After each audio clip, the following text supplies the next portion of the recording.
برادران اسلام، مسئلہ توحید پر دلائل سیدنا ابراہیم علیہ السلام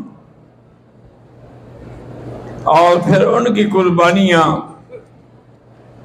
اسی طرح سیدنا موسیٰ علیہ السلام جب تشریف لے گئے اللہ کے حکم سے، واپس آنے کے بعد آپ اپنے پیچھے اپنا نائب حضرت ہارون علیہ السلام کو بنا کے گئے تھے، جیسا کہ ایک حدیث میں ہے حضور نے فرمایا کہ یا علی انت منی بمنزلۃ ہارون من موسیٰ الا لا نبی بعدی۔ حضرت موسیٰ علیہ السلام جب واپس آئے، واپس آنے کے بعد دیکھا تو حیران رہ گئے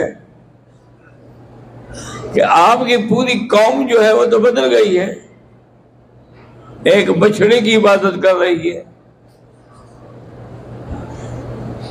تو آپ اتنا غصہ ہوئے، فرمایا فتعال علیکم العہد، کوئی اتنی مدت ہو گئی تھی میرے جدا ہونے کی، فاخلفتم موعدی، حتیٰ کہ تم نے وہ ساری باتیں میری بھلا دی۔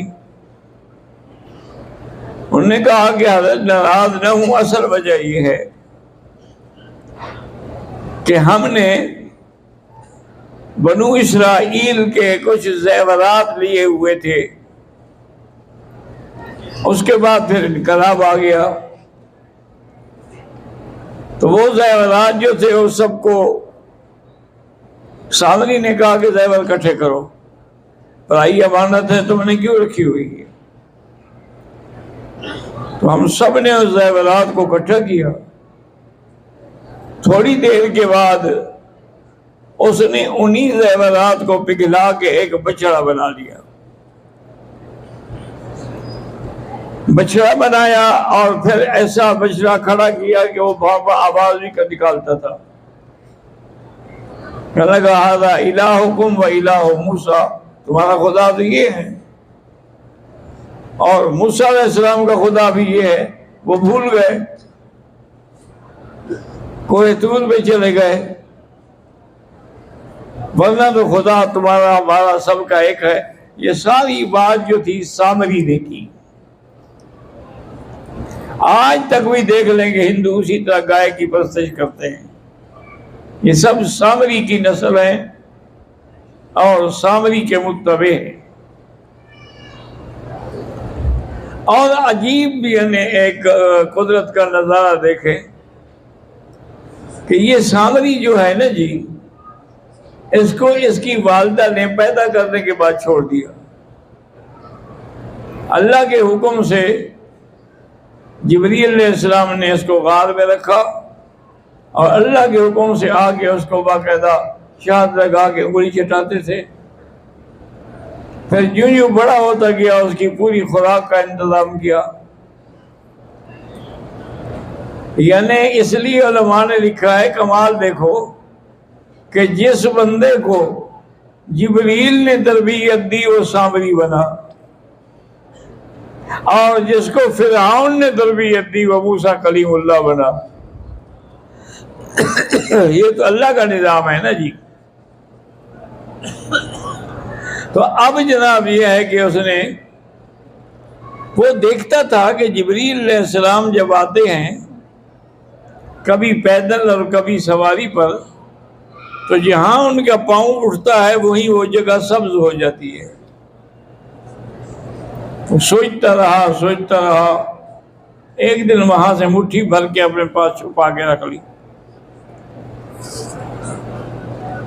اب جو اس نے بچڑا بنایا تھا اس میں وہی مٹی ڈالی۔ حضرت موسیٰ علیہ السلام نے پوچھا کیا ہوا؟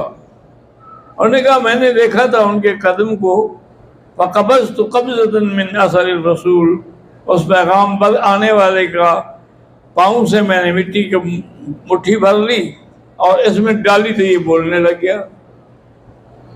تو میں نے سمجھا بھی یہی خدا ہے۔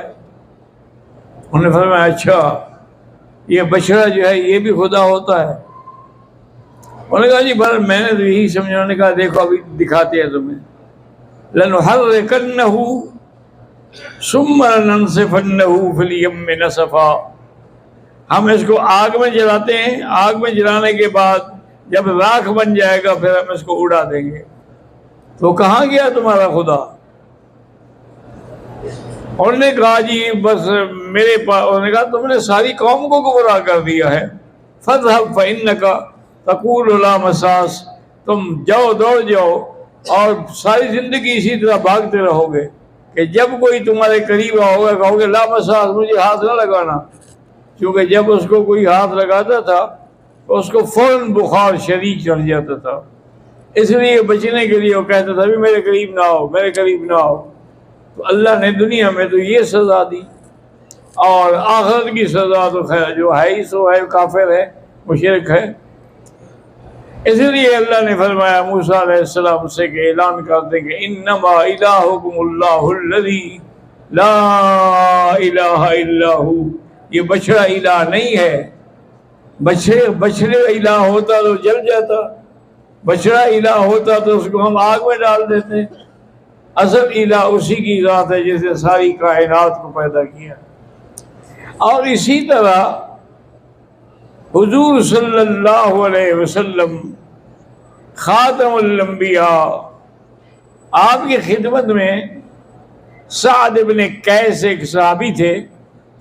وہ حیرہ کے علاقے میں گئے. وہاں انہوں نے دیکھا کہ لوگ جو ہے سب بڑوں کو سجدہ کر رہے ہیں. واپس آیا, انہوں نے کہا یا رسول اللہ اس طرح میں نے دیکھا ہے تو میں نے یہ سوچا ہے حق ان تسجد لک, سب سے زیادہ حقدار تو پھر آپ ہو کہ آپ کو ہم سجدہ کریں. اور میں ہرگز نہیں. یاد رکھو آپ نے اس کو ایک تو ہے نا انکار بات سمجھائی طریقے سے. لو مررت بقبری لسجدتا, اگر تم میری قبر سے گزرو گے تو اس کو بھی سجدہ کرو گے؟ نہیں, قبر کو تو میں سجدہ نہیں کروں گا. اس نے کہا پھر تم مجھے بھی سجدہ نہ کرو. سجدے کا مستحق صرف اللہ تبارک و تعالیٰ کی ذات ہے اور کوئی سجدے کے لائق نہیں ہے. اور اسی طرح حدیث مبارک میں آتا ہے کہ حضور صلی اللہ علیہ وسلم کے جب آخری وقت آیا تو آپ اللہ سے دعائیں مانگ رہے تھے. اللہم اعنی فی سکرات الموت, یا اللہ مجھے اس میں مدد فرما. اللہم الرفیق الاعلی.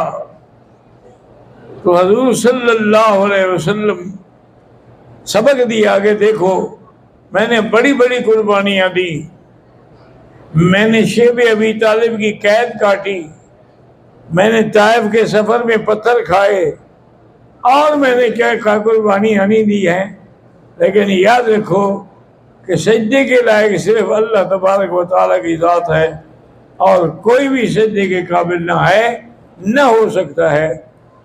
اور پھر اس کے بعد اللہ نے فرمایا کہ اعلان کر دو قُلْ لَا أَقُولُ لَكُمْ عِنْدِي خَزَائِنُ اللَّهِ وَلَا أَعْلَمُ الْغَيْبَ. کہہ دو میرے پاس اللہ کے خزانے نہیں ہیں اور نہ ہی میں غیب کے جاننے والا ہوں. اگر میں غیب کو جانتا وَلَوْ كُنْتُ أَعْلَمُ الْغَيْبَ, اگر میں عالم الغیب ہوتا تو میں سب بھلائیں اپنے لیے جمع کر دیتا اور مجھ پر کوئی مصیبت بھی نہ آتی, مجھ پر کوئی تکلیف ہی نہ آتی. اس لیے سمجھ آئی یہ بات کہ ہر چیز کا مالک اور خالق جو ہے وہ اللہ ہے اور وہی معبود ہے, اسی نے پیدا کیا ہے, اسی نے قیامت میں حساب لینا ہے. جو لوگ ایک آیت میں آتا ہے کہ وما اموات غیر احیاء, یہ تو مردے ہیں, زندہ نہیں ہیں. وما یشعرون ایان یبعثون, ان کو تو خود ہی یہ نہیں پتا کہ ہم نے قبروں سے کب اٹھنا ہے. جو اتنا نہیں جانتے تیرے احوال کیسے جانتے ہیں؟ اس لیے خبردار کسی غیر اللہ کو سجدہ نہ کیا کرو. اللہ پاک ہمیں بھی دین پر چلنے کی توفیق عطا فرمائے اور صحیح توحید پر قائم و دائم رکھے.